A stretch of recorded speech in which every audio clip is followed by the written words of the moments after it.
हॉर्मुझमधून जाणाऱ्या जहाजांची नाकाबंदी करण्याचा डोनाल्ड ट्रम्प यांचा इशारा। इराणला अणुशक्ती हवी आहे, आम्ही ते होऊ देणार नाही। इराणचा जो काही थोडासा भाग उरलाय तो संपून टाकण्याची ट्रम्प यांनी दिली धमकी।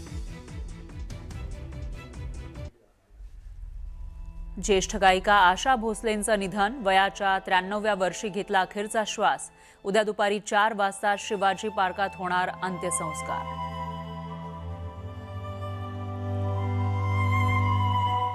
मुख्यमंत्री देवेंद्र फडणवीस यांनी ज्येष्ठ गायिका आशा भोसलेंच्या पार्थिवाचं घेतलं अंत्यदर्शन। दुःखद प्रसंगी आशाताईंच्या कुटुंबियांचं केलं सांत्वन। दादांच्या स्वप्नातील बारामती घडवणार, बारामतीमध्ये प्रचाराचा नारळ फोडताना सुनेत्रा पवार भाऊक। आता कार्यकर्ते फक्त सतरंजा उचलणार नाहीत असं म्हणत त्यांनाही संधी देण्याचा निर्धार। अजित पवारांना मुख्यमंत्री म्हणून पाहायचं होतं, आता भविष्यात काकींच्या माध्यमातून स्वप्न पूर्ण होईल।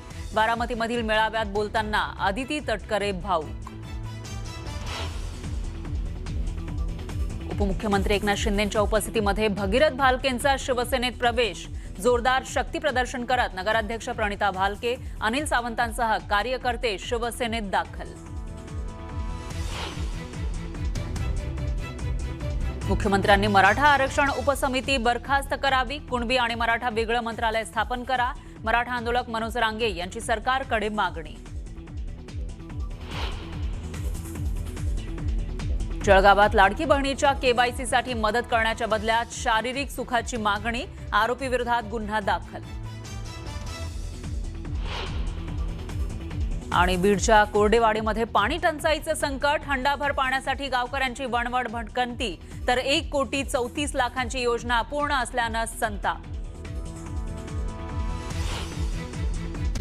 अमेरिका आणि इराण यांच्यामध्ये पाकिस्तानच्या मध्यस्थीने इस्लामाबादेत झालेली तब्बल 21 तासांची उच्चस्तरीय चर्चा अखेर निष्फळ ठरलेली आहे। या चर्चेअंती दिलासा मिळेल असं जगाला वाटत होतं, मात्र ही चर्चा निष्फळ ठरली आहे। चर्चेदरम्यान अमेरिकेचे उपराष्ट्राध्यक्ष JD व्हॅन्स हे इराणला न कळवताच अमेरिकेकडे रवाना झाले, त्यामुळे राजनैतिक वर्तुळात खळबळ उडाली।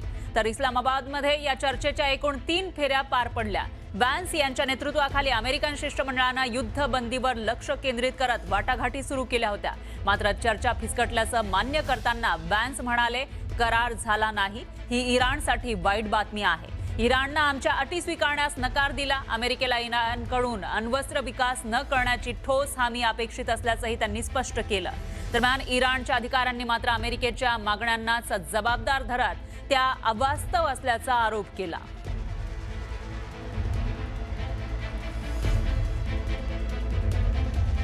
तर ही 21 तासांची चर्चा निष्फळ ठरलेली आहे। यामध्ये नेमकं काय काय झालं ते आपण बघूयात। अमेरिकेचं म्हणणं होतं इराण सोबत 21 तास चर्चा करण्यात आली होती अमेरिकेकडून, आणि इराणनं अमेरिकेला चर्चेचं गांभीर्य नव्हतं असं म्हटलेलं आहे।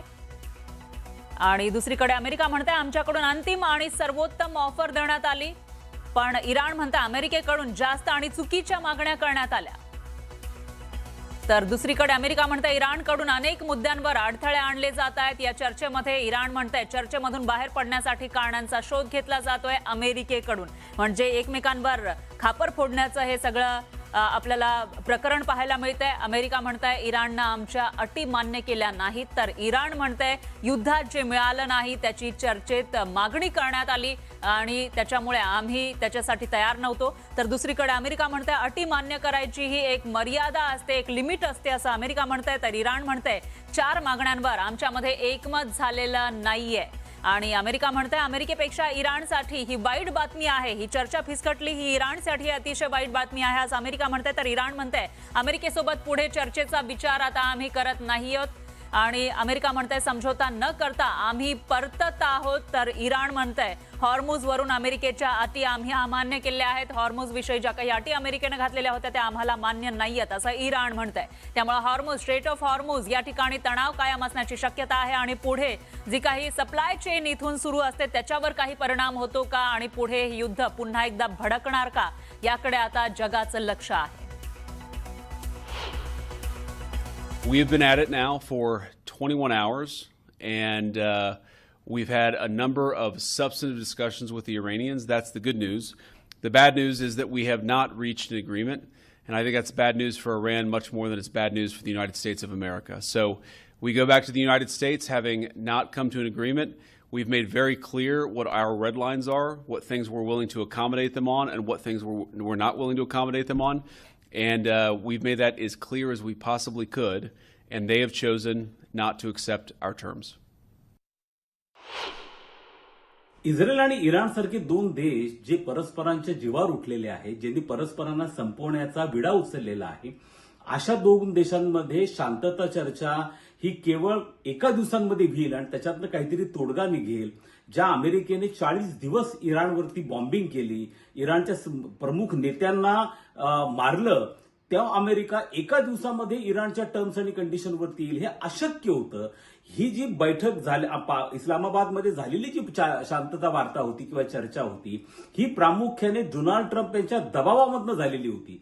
यामध्ये इराणकडनं ठेवल्या गेलेल्या अटी आणि अमेरिकेने इराण पुढे ठेवल्या गेलेल्या अटी ह्या परस्परांना मान्य होणं अशक्य होतं.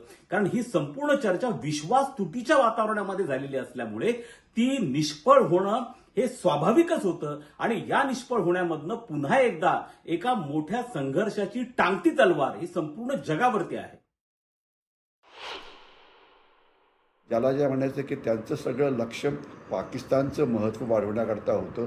त्यांचं लक्ष इराण आणि अमेरिकेला एकत्र आणणं याकरता अजिबातच नव्हतं आणि त्यांच्याबरोबर त्यांच्यावरती विश्वास ठेवायला ना इराण तयार आहे एका बाजूने, ना इस्रायल तयार आहे.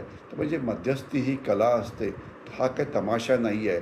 शांतपणे जर मध्यस्थी केली असती तर काहीतरी निघालं असतं, परंतु इथे तमाशा जास्त होता, प्रचार जास्त होता, नाटकीपणा जास्त होता.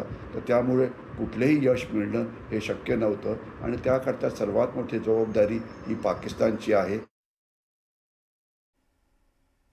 दरम्यान इराण अमेरिकेमधली चर्चा फिसकटल्याला काही तास उलटत नाही तोच अमेरिका पुन्हा एकदा आक्रमक पवित्र्यात आल्याचं दिसून आलंय.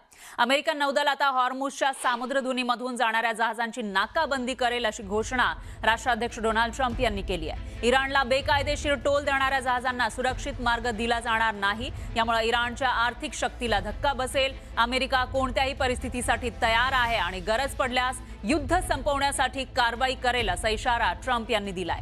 इराणला अणुशक्ती हवी आहे आणि आम्ही ती कधीच देणार नाही असं ट्रम्प यांनी म्हटलेलं आहे. त्यामुळे आता पुढे नेमकं काय होणार आणि काय कारवाई करण्याविषयी बोलतायत ट्रम्प आणि त्याच्यासाठी मग इराणकडून सुद्धा उत्तर दिलं जाणार का याकडे लक्ष आहे.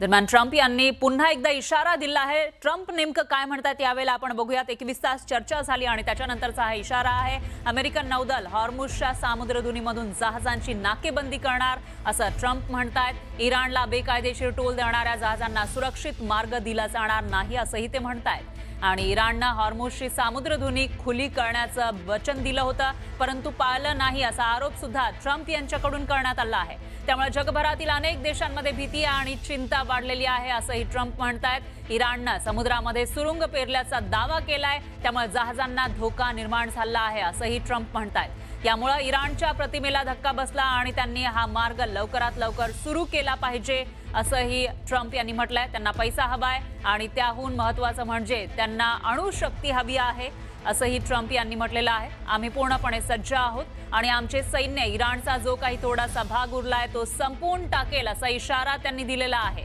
त्यामुळे आता एखादी मोठी कारवाई करण्याच्या तयारीत ट्रम्प आहेत का असा सवाल उपस्थित होतोय. तर अमेरिका इराण यांच्यामध्ये सुरू असलेल्या तणावादरम्यान अमेरिकेचे राष्ट्राध्यक्ष डोनाल्ड ट्रम्प यांनी चीनला कडक शब्दात इशारा दिलाय. चीन इराणला गुप्तपणे शस्त्र पुरवठा करत असल्याचा एक रिपोर्ट समोर आला होता. याच पार्श्वभूमीवर ट्रम्प यांनी